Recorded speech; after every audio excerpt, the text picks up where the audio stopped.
LeBron, the only player that's played this much in year 20 in the playoffs is Kareem.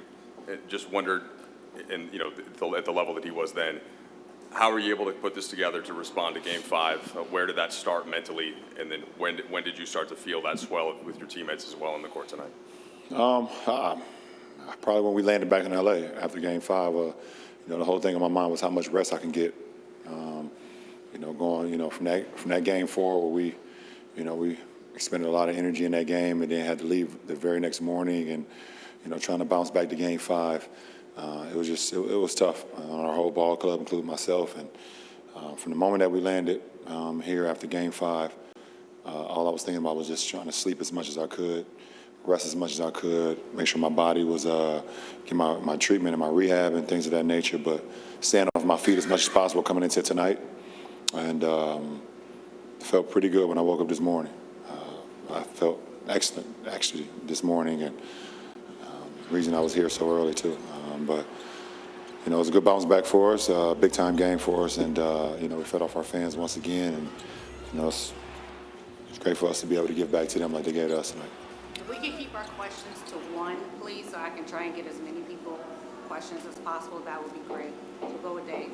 LeBron, over here on the side, we know the rigors of the job can sometimes be tiring, 40-plus minutes, the travel woes, all the alike, and sometimes your opponents may key in on that as they view you. How does the game of basketball keep you young? Obviously, as I get older, I'm playing with much younger guys. I think my boys keep me young, meaning my sons, they keep me young. So, usually before games, I watch a lot of film on the opponent.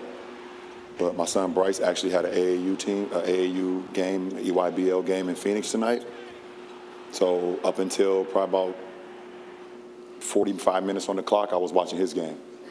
And watching him going out there and performing and seeing him play, that kind of inspired me as well. It kept me young tonight. Taylor. Hey, Bron. Obviously, you guys wanted to treat tonight like a Game 7. In what specific ways did you do that, and how did you instill that mentality down through the team?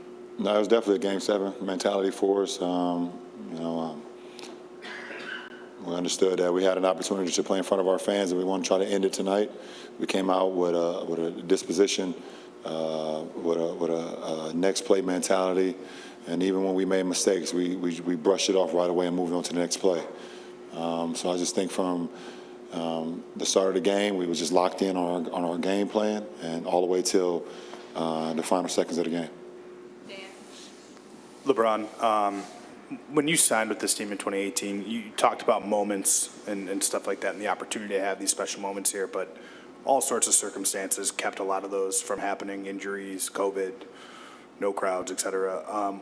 Was there any moment tonight that stood out to you as like, this is why you wanted to be a Laker?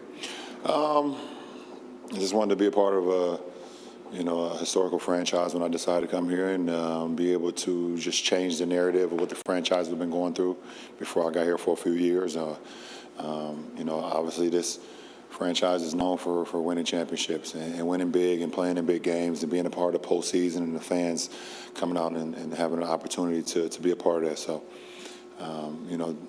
tonight is another moment that I've always envisioned. And when I became part of this franchise, and like you said, because of circumstances, things of that nature, COVID, and injuries and things of that nature, we haven't had many postseason games with a full capacity season, but full capacity stadium. So far we've had 3, and they've been electric in this postseason, and we'll hope to continue that in the next round.